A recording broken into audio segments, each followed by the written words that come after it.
Hello everyone, exam वारी में आप सभी का स्वागत है। दोस्तों, जीके जीएस के प्रैक्टिस सेट को आगे बढ़ाते हुए आज के इस वीडियो में हम मेडुअल हिस्ट्री और मॉडर्न हिस्ट्री के प्रश्नों को देखेंगे।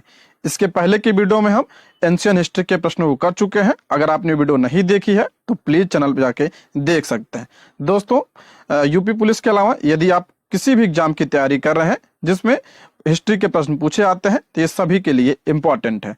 और अगर आप इसका पीडीएफ चाहते हैं तो ज्वाइन कीजिए हमारे टेलीग्राम चैनल को, जिसका लिंक आपको डिस्क्रिप्शन बॉक्स या कमेंट बॉक्स में मिल जाएगा। तो चलिए शुरू करते हैं। मध्यकालीन इतिहास से आज का पहला प्रश्न है, यमुना नदी के तट पर दीन पनाह शहर की नींव किसने रखी थी? तो इसका राइट आंसर हो जाएगा ऑप्शन सी, हुमायूं ने दीन पनाह शहर की स्थापना की थी। ऑप्शन सी इसका राइट आंसर हो जाएगा। यह प्रश्न यूपीएसआई 2017 में पूछा गया था और इसकी स्थापना कब किया था? 1533 में हुमायूं ने दीन पनाह शहर की स्थापना की थी। कहां पे? तो दिल्ली में। ठीक है, 1533 ईस्वी में। नेक्स्ट, किस मकबरे को अहमदाबाद का एक्रोपोलिस कहा जाता है? अहमदाबाद का एक्रोपोलिस किस मकबरे को? तो ऑप्शन डी इसका राइट आंसर हो जाएगा, सरखेज रोजा। Option D. ये भी प्रश्न यूपीएसआई 2017 में पूछा गया था। व्याख्या इंपॉर्टेंट है, देख लेते हैं। सरखेज रोजा मकबरा को अहमदाबाद का एक्रोपोलिस कहा जाता है। सरखेज रोजा का निर्माण मुगल शासक अहमद शाह के शासनकाल में किया गया था। मान्यता है कि सुल्तान अहमद ने पीर शेख अहमद गट्टूगंज बख्श की याद में उसका निर्माण करवाया था। यह अहमदाबाद के खूबसूरत ऐतिहासिक इमारतों में से एक है। इस मकबरे के निर्माण का कार्य सुल्तान मोहम्मद शाह द्वारा कराया गया था, परंतु इसे पूर्ण करने का श्रेय कुतुबुद्दीन अहमद शाह को जाता है। इसको पूरा किसने करवाया था? तो कुतुबुद्दीन अहमद शाह ने। यह एक पर्यटन स्थल भी है और ये किसकी याद में बनाया गया है? तो अहमद गट्टूगंज बख्श की याद में। ये पॉइंट भी आप ध्यान रखिएगा। अगला, होलेश्वर मंदिर कर्नाटक में कहां पे स्थित है? होलेश्वर मंदिर कर्नाटक के कहां पे? तो ऑप्शन ए इसका राइट आंसर हो जाएगा, हैलेबीडु में। ऑप्शन ए इसका राइट आंसर हो जाएगा। होलेश्वर मंदिर भगवान शिव को समर्पित एक मंदिर है जो कर्नाटक के हैलेबीडु नामक स्थान पर स्थित है। अगला प्रश्न है, होयसलेश्वर मंदिर कर्नाटक में कहां स्थित है? होयसलेश्वर मंदिर कर्नाटक में कहां? तो इसका राइट आंसर हो जाएगा ऑप्शन ए इसका करेक्ट आंसर हो जाएगा, हैलेबीडु में। यह भी प्रश्न यूपीएसआई 2017 में पूछा गया है। व्याख्या देखते हैं, व्याख्या इंपॉर्टेंट है। होयसलेश्वर मंदिर भगवान शिव को समर्पित एक मंदिर है जो कर्नाटक के हैलेबीडु नामक स्थान पर स्थित है। किसका मंदिर है? तो ये भगवान शिव का मंदिर है और इसका निर्माण 12वीं शताब्दी में राजा विष्णुवर्धन के काल में हुआ था। किसके काल में? राजा विष्णुवर्धन के काल में हुआ था। होयसलेश्वर मंदिर एक सितारे के आकार की स्मारक है जिसमें विभिन्न अभ्यारण्यों और एक दूसरे के निकट स्थित मंडप वाले एक जैसे दिखने वाले दो मंदिर हैं। मंदिर का एक अन्य आकर्षण गरुड़ स्तंभ भी है। ध्यान रखिएगा, यह कर्नाटक में है और भगवान शिव जी का यह मंदिर है। अगला प्रश्न है, छत्रपति शिवाजी किस मराठा घराने से संबंधित थे? शिवाजी महाराज किस मराठा घराने से संबंधित थे? तो इसका राइट आंसर हो जाएगा option D, Bhosale. Option D इसका राइट आंसर हो जाएगा।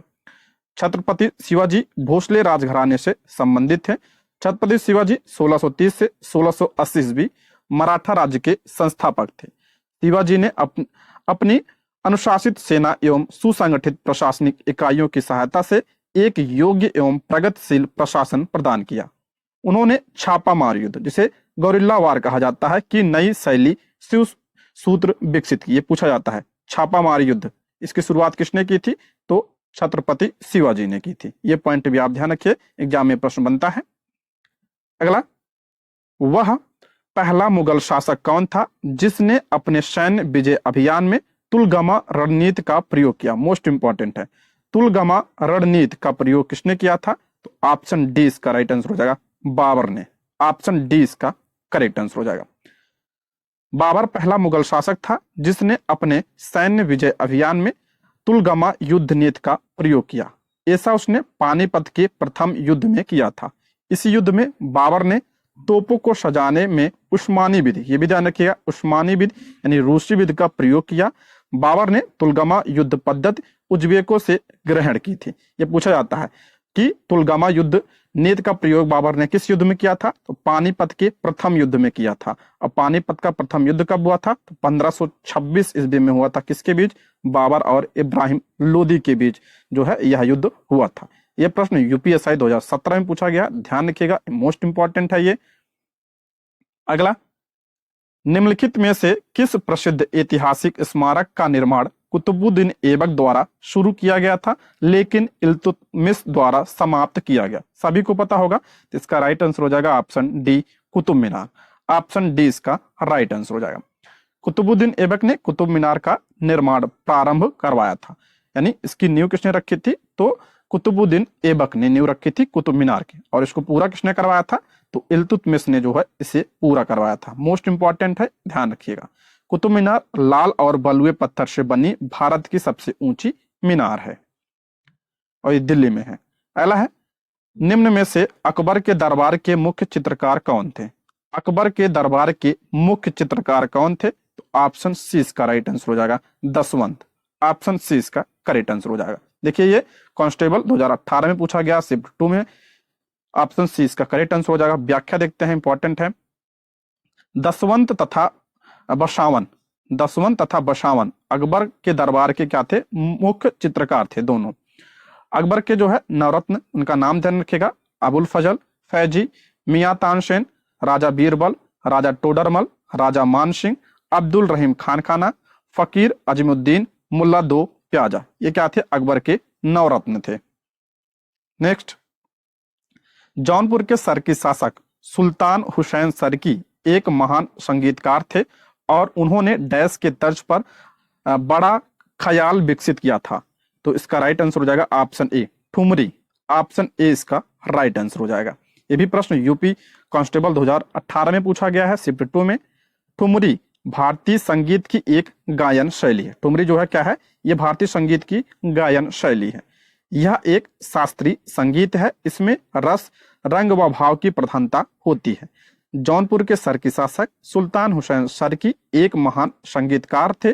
उन्होंने ठुमरी की तर्ज पर बड़ा ख्याल विकसित किया था। किसके तर्ज पर? ठुमरी की तर्ज पर ख्याल विकसित किया था। किसने? ये जो सरकी शासक सुल्तान हुसैन सरकी, जौनपुर का शासक था। नेक्स्ट, 17वीं सदी के दौरान इब्राहिम आदिल दुत्ती द्वारा लिखी गई कौन सी निम्नलिखित पुस्तक हिंदू देवताओं एवं मुस्लिम सूफियों के गुणगान से संबंधित गानों का संग्रहण है? तो इसका राइट आंसर हो जाएगा ऑप्शन बी, इसका राइट आंसर हो जाएगा किताब ए नौरस। ऑप्शन क्या हो जाएगा? बी इसका राइट आंसर हो जाएगा, किताब ए नौरस। अगर हम बात करें गीत गोविंद की, गीत गोविंद के लेखक कौन है? तो जयदेव हैं। पुस्तक जरूर ध्यान रखिएगा, पूछा जाता है। बादशाहनामा तो अब्दुल हमीद लाहौरी। किताब ए नौरस ये इब्राहिम आदिल दुत्ती की है। और मुंतखब उल तवारिज ये किसकी रचना है? तो अब्दुल कादिर बदायूनी की रचना है। चारों इंपॉर्टेंट है, ध्यान रखिएगा। देखिए ये प्रश्न यूपी कांस्टेबल 2018 में पूछा गया था, ऐसे ही प्रश्न बनते हैं। अगला है, निम्नलिखित मुगलों में से उनके साम्राज्य का संस्थापक कौन था? तो इसका राइट आंसर हो जाएगा ऑप्शन ए, इसका राइट आंसर हो जाएगा। मुगलों में से उनके साम्राज्य का संस्थापक कौन थे, यानी मुगल साम्राज्य की स्थापना किसने की थी? तो बाबर ने। ऑप्शन ए इसका राइट आंसर हो जाएगा। जहरुद्दीन मोहम्मद बाबर का जन्म 14 फरवरी 1483 को हुआ, जो बाबर के नाम से प्रसिद्ध हुआ। वह एक मुगल शासक था जिसका मूल निवास मध्य एशिया था। वह भारत में मुगल वंश का संस्थापक था। वह तैमूर लंका का था, परपोता था और विश्वास रखता था कि चंगेज खान उसके वंश का पूर्वज था। चंगेज खान जो है उसके वंश का पूर्वज था, ऐसा वो मानता था। मुंबईयान नामक पद शैली का जन्मदाता भी बाबर को माना जाता है। मुंबईयान नामक पद शैली का जन्मदाता किसे? तो बाबर को माना जाता है। और पानीपत के जो प्रथम युद्ध, पानीपत का प्रथम युद्ध हुआ था, उसी के बाद मुगल साम्राज्य की स्थापना हुई थी भारत में। अगला, मुगल काल में भूमि की माप की प्रथा निम्न में से किस शासक ने शुरू की? मोस्ट इंपॉर्टेंट है, भूमि माप की प्रथा ये किसने शुरू की थी? तो शेर शाह ने। ऑप्शन बी इसका राइट आंसर हो जाएगा। मुगल काल में भूमि की माप की प्रथा शेर शाह ने शुरू किया था। शेर शाह ने भूमि की माप के लिए 32 अंक यानी 39 अंगुल वाला सिकंदरी गज एवं शन की डांडी का प्रयोग किया था। सिकंदरी गज एवं शन की डांडी का प्रयोग किया था किसने? शेर शाह ने। शेर शाह की भू राजस्व व्यवस्था भूमाप पद्धति पर आधारित थी। इनके समय लगान नगद या जिन्स अनाज दोनों रूप में देने की छूट थी, यानी जो लगान था वो नगद भी दे सकते थे और अनाज के रूप में भी दे सकते थे। अगला, शेर शाह ने ग्रांड ट्रंक रोड इनको जोड़ने के लिए बनवाई थी। मोस्ट इंपॉर्टेंट है ग्रांड ट्रंक रोड, तो इसका राइट आंसर हो जाएगा ऑप्शन सी, आगरा को सासाराम से। ऑप्शन सी इसका राइट आंसर हो जाएगा। 16वीं शताब्दी में इस मार्ग को शेर शाह सूरी ने आगरा से सासाराम को ग्रांड ट्रंक रोड की सहायता से जोड़ने के लिए बनवाई थी। इसका प्रमुख उद्देश्य क्या था कि प्रशासनिक और सैन्य कारणों के लिए अपने विशाल साम्राज्य के सुदूर प्रांतों को जोड़ना, सासाराम अपने गृह नगर के साथ अपनी राजधानी को जोड़ना। सभी को पता होगा कि जो है शेर शाह का मकबरा कहाँ पे है, तो सासाराम में है, ये भी ध्यान रखिएगा। और ग्रांड ट्रंक रोड का निर्माण शेर शाह ने करवाया था। अगला, हल्दी घाटी का युद्ध इस वर्ष में लड़ा गया था। मोस्ट इंपॉर्टेंट है, हल्दी घाटी का युद्ध कब लड़ा गया था, तो ऑप्शन 20 का राइट आंसर हो जाएगा। 1576 में हल्दी घाटी का युद्ध लड़ा गया था। किसके बीच हुआ था, तो ये अकबर और महाराणा प्रताप के बीच हुआ था 1576 में, ठीक है, 18 जून 1576 में, जिसमें अकबर की विजय हुई थी। और इस युद्ध में अकबर का सेनापति कौन, तो मान सिंह। अगला, भारत में रुपए का सिक्का सर्वप्रथम इनके शासन में प्रारंभ हुआ। रुपए का सिक्का इंपॉर्टेंट है ये, option C Sher Shah Suri. Option C इसका राइट आंसर हो जाएगा। यूपीएसआई प्री 2011 का प्रश्न है ये। भारत में रुपए का सिक्का सर्वप्रथम शेर शाह सूरी के शासनकाल में प्रारंभ हुआ, जिसमें सिक्के चांदी के होते थे।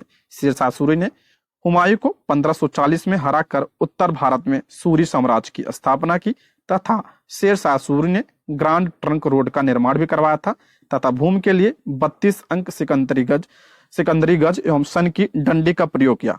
कबूलियत एवं पट्टा प्रथा की शुरुआत भी किसने की थी, ये पूछा जाता है। कबूलियत एवं पट्टा प्रथा की शुरुआत किसने की थी, तो शेर शाह सूरी ने किया था, ये ध्यान रखिए। आला, इन सिख गुरु ने सिख समुदाय का एक अभिन्न अंग लंगर को बनाया। लंगर प्रथा की शुरुआत किसने की थी, तो ऑप्शन 20 का राइट आंसर हो जाएगा गुरु अमरदास। ऑप्शन 20 का राइट आंसर हो जाएगा। लंगर प्रथा लगभग 15वीं सदी में गुरु अमरदास जी ने शुरू करवाई थी। इनका आध्यात्मिक वाक्य पहले संगत फिर पंगत या प्रथा छुआछूत जैसी बुराइयों को दूर करने के लिए चलाई गई थी। नेक्स्ट, विश्व प्रसिद्ध कोहिनूर हीरा खदान से प्राप्त हुआ था। कोहिनूर हीरा जो है किस खदान से, तो ऑप्शन ए गोलकुंडा के खदान से यह प्राप्त हुआ था। ऑप्शन ए इसका राइट आंसर हो जाएगा। कोहिनूर हीरा दुनिया के सभी हीरो का राजा है, जिसे गोलकुंडा यानी आंध्र प्रदेश में है ये, कि कोलेरू खान से निकाला गया था। यह अभी तक विश्व का सबसे बड़ा ज्ञात ऐतिहासिक हीरा रह चुका है। कई मुगल बादशाहों और फारसी शासकों से होता हुआ यह हीरा अंततः ब्रिटिश शासन के अधिकार में चला गया और ये उनके खजाने में शामिल हो गया।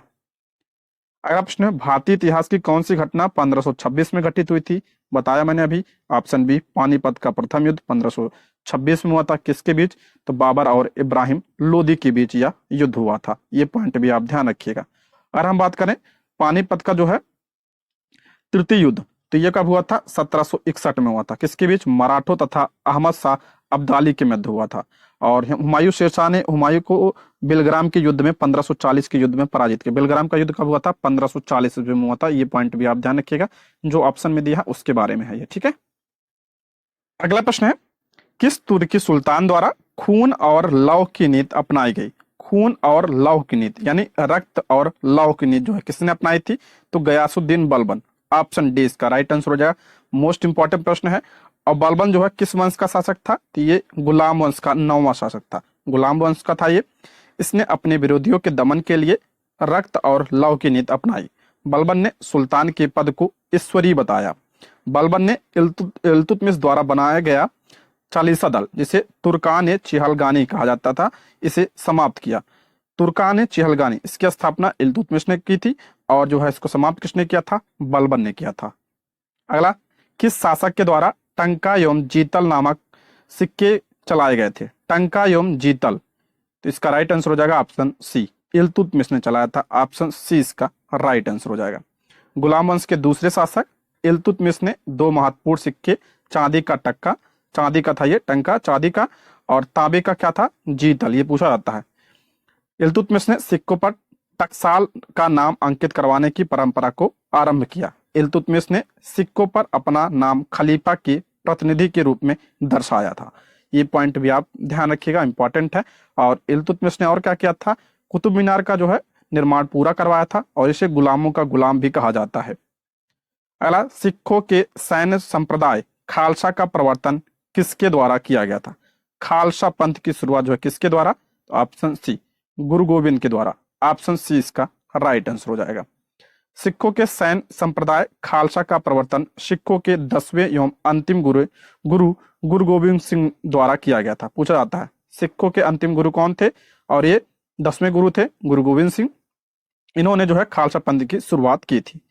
खालिस अर्थात विशुद्ध, निर्मल और बिना किसी मिलावट वाला व्यक्ति। सभी जातियों के वर्ग विभेद को समाप्त करके उनमें आत्मसम्मान और प्रतिष्ठा पैदा करने की भावना से गुरु गोविंद सिंह ने 1699 में खालसा पंथ की शुरुआत की थी। ये ध्यान रखिएगा, कब क्या था? 1699 में।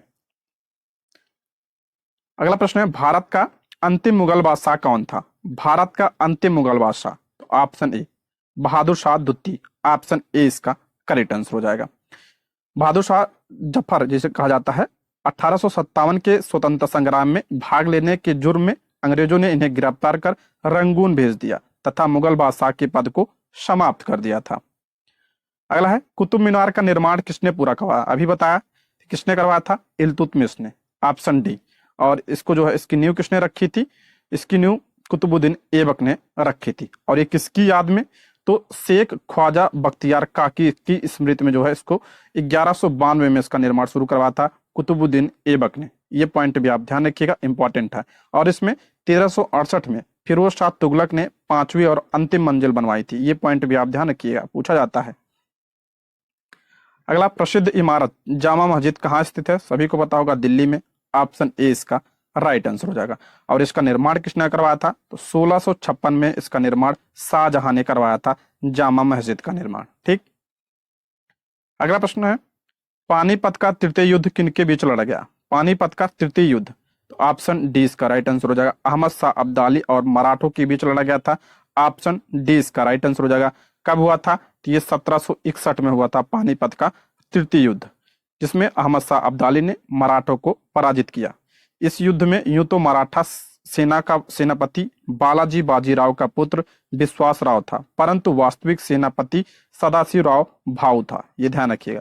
जबकि यूरोपीय प्रणाली में गठित तोप और पैदल सेना का नेतृत्व इब्राहिम खां गर्दी द्वारा किया गया था। युद्ध में हार का सदमा न सह पाने के कारण पेशवा बालाजी बाजीराव की मृत्यु 1761 में हो गई थी। बस आप इतना ध्यान रखिएगा किसके बीच हुआ था? तो ये अहमद शाह अब्दाली और मराठों के बीच हुआ था 1761 में, पानीपत का तृतीय युद्ध।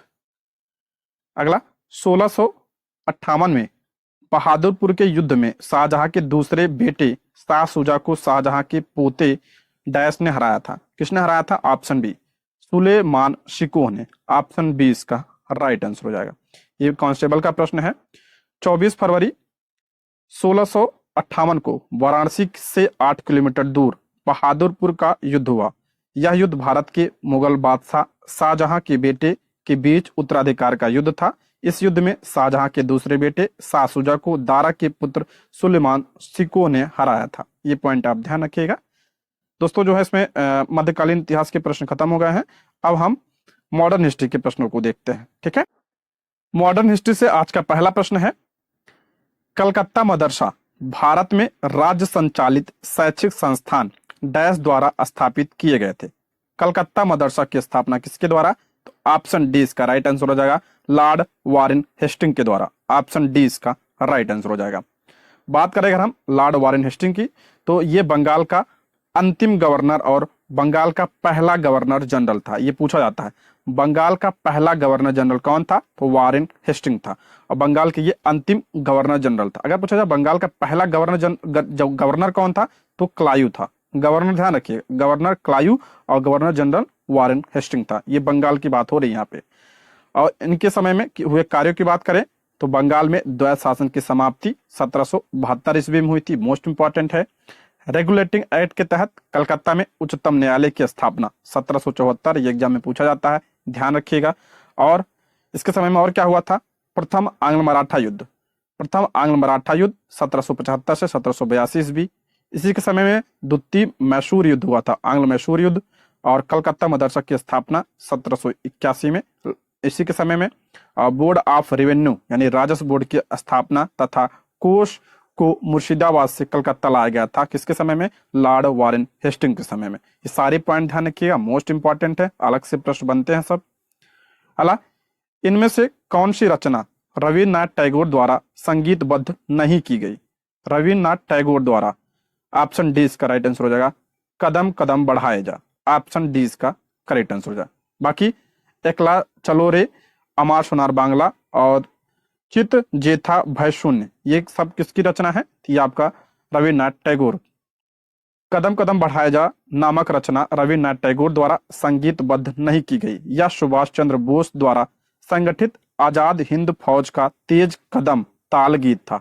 ठीक है, इसे सन 1942 में कप्तान राम सिंह के ने संगीतबद्ध किया था। किसने किया था? राम सिंह ने। यह आगे चलकर भारत में एक लोकप्रिय देश गीत बन गया। भारतीय सेना का कदम ताल गीत भी यही है। ये पॉइंट भी आप ध्यान रखिएगा। अगला, एक अखिल इस्लामी आंदोलन तहरीक ए रेशमी रुमाल, तहरीक ए रेशमी रुमाल किस आंदोलन से शुरू हुआ था? तो ये आपका ऑप्शन बी इसका राइट आंसर हो जाएगा देवबंद आंदोलन, ऑप्शन बी। यह प्रश्न यूपीएसआई 2017 में पूछा गया है। व्याख्या देखते हैं, इंपॉर्टेंट है। एक अखिल इस्लामी आंदोलन तहरीक ए रेशमी रुमाल देवबंद आंदोलन से शुरू हुआ था। इसके तहत रुमाल पर गुप्त संदेश लिखकर भेजा जाता था, जिससे अंग्रेजी फौज को आंदोलन के तहत की जाने वाली गतिविधियों की खबर न लग सके। दारुल उल देवबंद की आधारशिला 30 मई 1866 को हाजी आबिद हुसैन व मौलाना कासिम नानोतवी द्वारा रखी गई थी। देवबंद वहाबी विचारधारा इस्लामी शिक्षा दर्शन के प्रचार प्रसार के लिए संपूर्ण विश्व में प्रसिद्ध है। अगला, महाभारत का अंग्रेजी भाषा में अनुवाद करने वाले पहले भारतीय कौन? इंपॉर्टेंट है ये, महाभारत का अंग्रेजी में अनुवाद। तो ऑप्शन बी इसका राइट आंसर हो जाएगा किशोरी मोहन गांगुली पहले भारतीय थे, ऑप्शन बी इसका राइट आंसर हो जाएगा। अगला, 17वीं सदी में किस सिख गुरु ने दारा सिखों को पनाह दी थी? दारा सिखों को जो है किसने पनाह दिया था? तो ऑप्शन सी इसका राइट आंसर हो जाएगा गुरु हरदास ने, ऑप्शन सी इसका करेक्ट आंसर हो जाएगा। यूपीएसआई 2017 में ये भी पूछा गया था। 17वीं सदी में सिख गुरु हर राय ने दारा सिखों को पनाह दी। दारा सिखो शाहजहां का बड़ा बेटा और औरंगजेब का बड़ा भाई था। गुरु हर राय का कहना था कि दारा सिखो मुसीबत में थे और एक सच्चा सिख होने के नाते उन्होंने उनकी मदद की थी। अगला प्रश्न है, निम्नलिखित राष्ट्रवादियों में से कौन सा युगांतर पार्टी का सदस्य नहीं था जो 1906 में शुरू हुई थी? युगांतर पार्टी के सदस्य कौन नहीं थे? तो ऑप्शन सी दादा भाई नौरोजी नहीं थे, ऑप्शन सी इसका राइट आंसर हो जाएगा। और युगांतर पार्टी की स्थापना कब हुई थी? 1906 में इसकी स्थापना हुई थी, ये ध्यान रखिए। बाकी अमरेंद्र चटर्जी, सूर्यसेन, अरविंद घोष जो है इस पार्टी से संबंधित थे। दादा भाई नौरोजी इस पार्टी से संबंधित नहीं थे, बस इतना ही ध्यान रखिएगा इसमें। अला 1946 में निम्नलिखित में से किस भारतीय राज्य में एक महत्वपूर्ण किसान आंदोलन तेभागा आंदोलन शुरू किया गया था? मोस्ट इंपॉर्टेंट है तेभागा आंदोलन। ये कहाँ पे हुआ था? बंगाल में, ऑप्शन सी। कब हुआ था? 1946-47 में ये किसान आंदोलन था, ऑप्शन सी इसका राइट आंसर हो जाएगा। इसमें ध्यान रखिएगा आप, इसके जो है इसका प्रमुख नेता इसके कौन थे? तो कंपाराम सिंह एवं भवन सिंह इसके प्रमुख नेता थे। ये पॉइंट आप ध्यान रखिएगा इसमें, ठीक है। अगला, निम्नलिखित में से भारत के लिए यूनाइटेड किंगडम कैबिनेट मिशन 1946 के सदस्य कौन थे? कैबिनेट मिशन कब आया था? 1946 में। और इसके सदस्य कौन थे? ऑप्शन बी इसका राइट आंसर होगा PQR सभी, यानी Pethick Lawrence, Stafford Cripps, AB Alexander जो है इसके क्या थे? सदस्य थे। ऑप्शन बी इसका राइट आंसर हो जाएगा। मोस्ट इंपॉर्टेंट है, अक्सर एग्जाम पूछा जाता है ये। और कैबिनेट मिशन के अनुसार ही जो है संविधान सभा का क्या हुआ था? गठन हुआ था। अला, निम्नलिखित में से किस दिन खिलाफत दिवस मनाया गया? खिलाफत दिवस जो है किस दिन मनाया गया? तो इसका करेक्ट आंसर हो जाएगा आपका ऑप्शन बी इसका राइट आंसर हो जाएगा 17 अक्टूबर। 17 अक्टूबर 1919 को जो है खिलाफत दिवस मनाया गया था। ऑप्शन बी इसका राइट आंसर हो जाएगा। व्याख्या देख लेते हैं। खिलाफत दिवस 17 अक्टूबर 1919 को मनाया गया था। भारत में मुख्य रूप से मुसलमानों द्वारा चलाया गया यह एक राजनीतिक धार्मिक आंदोलन था। इस आंदोलन का मुख्य उद्देश्य भारतीय मुसलमानों का मित्र राष्ट्रों के विरुद्ध, विशेषकर ब्रिटेन के खिलाफ, टर्की के खिलाफ के समर्थन में आंदोलन था।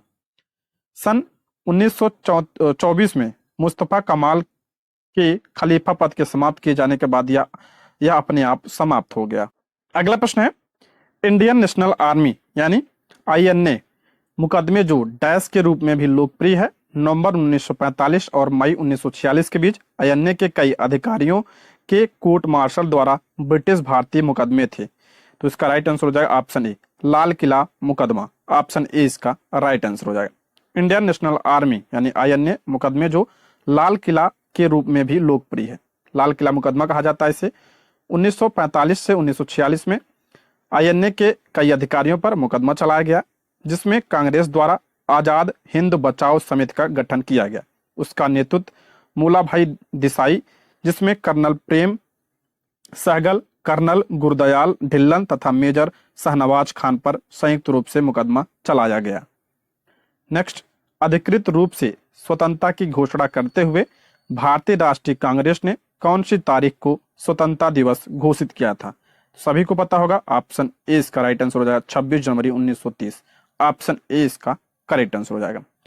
अधिकृत रूप से स्वतंत्रता की घोषणा करते हुए भारतीय राष्ट्रीय कांग्रेस ने 26 जनवरी 1930 को स्वतंत्रता दिवस घोषित किया। जवाहरलाल नेहरू की अध्यक्षता में 31 दिसंबर 1929 को लाहौर के रावी नदी के तट पर कांग्रेस का वार्षिक अधिवेशन आयोजित किया गया था। पूछा जाता है ये 1929 में हुआ था। कहाँ पे? लाहौर अधिवेशन। इस अधिवेशन में ऐतिहासिक पूर्ण स्वराज की मांग का संकल्प किया गया था तथा उस वर्ष से प्रति वर्ष 26 जनवरी को स्वाधीनता दिवस के रूप में मनाया जाने लगा। पूर्ण स्वराज की मांग किस अधिवेशन में हुई थी?